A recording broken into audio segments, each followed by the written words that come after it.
Mhm. Well, for the unbeliever, the person who's not a Christian, what I tend to do, with people like this is say, okay, here's what I need from you for you to win the argument, for me to join your side.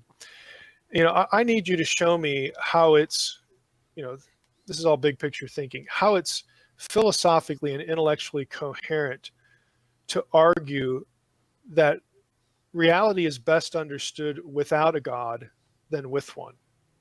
So I want you to explain that. I want you to explain why people, and I know so many of these, but why people who have advanced degrees in the hard sciences and in philosophy, why they don't find your criticisms at all persuasive.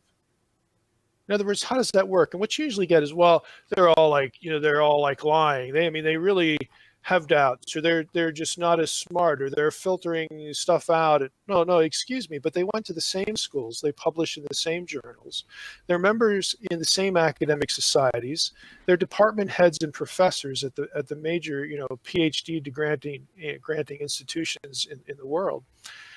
And they just don't find this persuasive. And for you to say that, where's the empirical research that supports that they're deceived or lying? I'd like to see that. Now, again, that's challenging, but I try to give people homework, essentially. I do this at UFO conferences. I do this, where when I'm lecturing on Zeitgeist or something like that. I do it everywhere. Here's what I need from you for me to be persuaded to join you.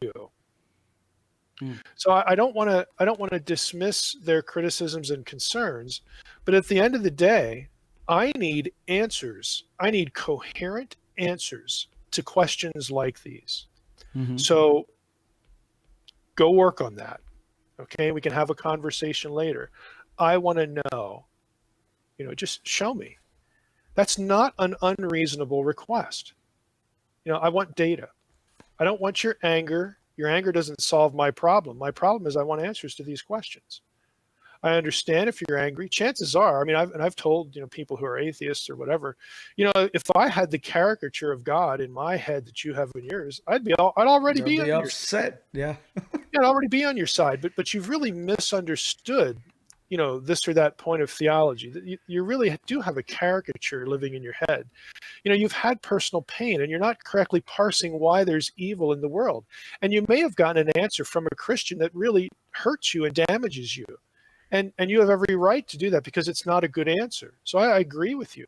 But you need to take a deep breath and say, well, maybe there's a different way to parse all this. And I'm telling you there is, but so if you want to have a conversation, I'd love to have that conversation with you.